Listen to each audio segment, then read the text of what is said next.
Students, आज मैं आपको समरी बोल रही हूँ old man at the bridge की. We have already completed the text, तो let's go for the summary, and I think it will be better if we will go for summary in Hindi or Urdu language. Okay, ये जो old man at the bridge है, this has been written by Ernest Miller Hemingway. Hemingway इसको short में बोलते हैं. उसने story लिखी है. ये स्टोरी है, ये है वार टाइम स्टोरी. एक जंग के वक्त की कहानी है. एक बूढ़ा आदमी किसी पुल के पास बैठा हुआ है. उसने स्टील के फ्रेम वाला एक चश्मा पहना हुआ है और उसके कपड़े बहुत धूल से भरे पड़े हैं. वो जो वहाँ पे बैठा होता है ब्रिज के किनारे, वो क्या देखता है कि कुछ ट्रक और लोग, जिनमें आदमी औरतें, वो पुल पार कर रहे होते हैं. लेकिन जो ये बूढ़ा आदमी है वो सड़क के किनारे, पुल के किनारे एकदम चुपचाप बैठा रहता है. वो इतना थका हुआ सा मालूम होता है. इज़ वेरी वेरी टायर्ड और वो आगे नहीं जा सकता है. He is so much tired कि उसको लगता है कि मैं आगे नहीं जा पाऊँगा.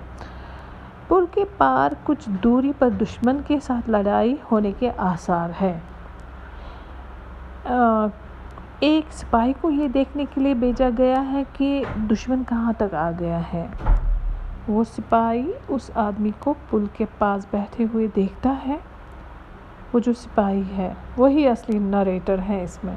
ठीक है, वो जो सिपाही है, नरेटर, जिसने ये स्टोरी नरेट की हुई है, वो बूढ़े आदमी के पास पहुंचता है और वो उससे पूछ लेता है कि वो कहाँ से आया है और वो क्यों बैठा हुआ है.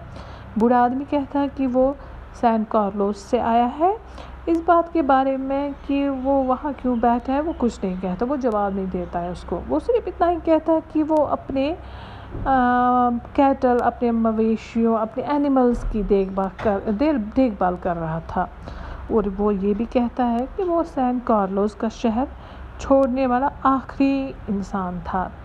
उसके बाद से लग रहा था कि that he was not happy. उसे अच्छा नहीं लग रहा था. अपनी जगह छोड़ना उसको बिल्कुल पसंद नहीं था. बूढ़ा आदमी किसी शेफर्ड या हर्ड्समैन जैसा नहीं लगता था. इसलिए उस सिपाही को समझ नहीं आ सका कि वो कौन से जानवरों की देखभाल करता होगा, क्योंकि वो बार बार बोल रहा था, मैं वहाँ अपने जानवरों की देखभाल कर रहा था. पता नहीं मुझे क्यों निकाला गया वहाँ से. मुझे किसी चीज़ के साथ कोई लेना देना नहीं था. I am not able to understand this politics. ये क्या हो गया मेरे साथ. He was in a fix, he was, we can say he was in A shock. ठीक है. सिपाही बूढ़े आदमी से पूछता है कि उसके पास कौन से मवेशी थे, कौन से एनिमल्स थे जिसके बारे में वो बार बार बोलता था. बूढ़ा आदमी कहता है कि उसके पास कई किस्मों के एनिमल्स थे. वो अपना सर हिलाता है और गमगीन होकर कहता है, मुझे उनको छोड़कर आना पड़ा. वो सिपाही बूढ़े आदमी से फिर पूछता है कि वो जानवर कौन कौन से थे. इस पर बूढ़ा आदमी उन जानवरों का बोलने लगा कि उसके पास थे. वो कहता है कि उसके पास 2 बकरियां थी. ठीक है, एक बिल्ली और कबूतरों के 4 जोड़े थे. और वो कहता है कि ये जानवर ही उसकी एक इकलौती फैमिली थी. वो इन जानवरों को ही अपनी फैमिली बोलता था. लेकिन एक फ़ौजी कप्तान जो वहाँ पे कैप्टन था, उसने वहाँ से चले जाने को कह दिया. कोई आया, हमें किसी कैप्टन ने वहाँ से चले जाने को कह दिया. वो हैरान था, मुझे वहाँ से जाने के लिए क्यों कहा, क्योंकि वहाँ पर उसको बोला गया गोला बारूद होने का ख़तरा था, आर्टिलरी फायर.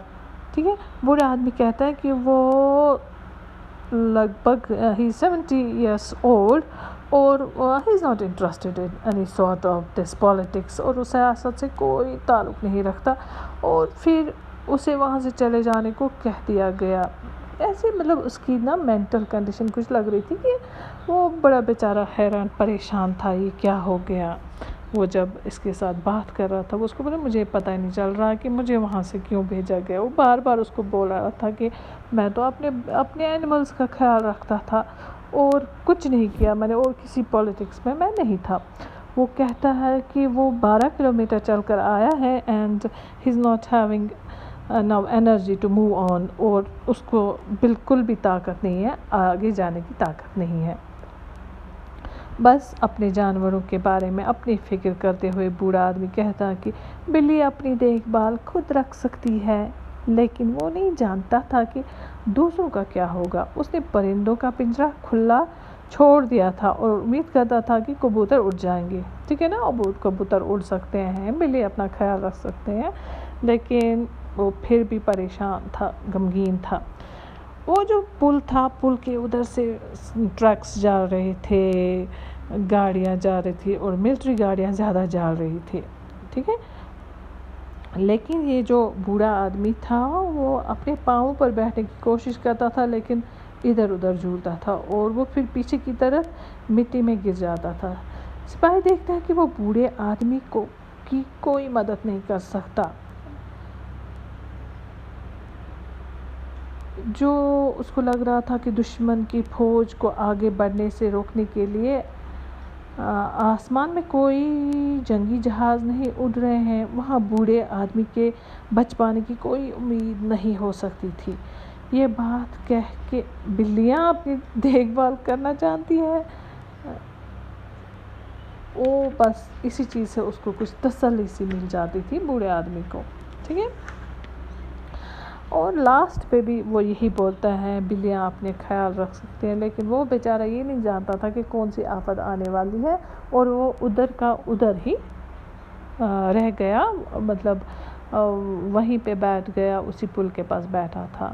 یہ اسٹوری کی سمری ہے. ہم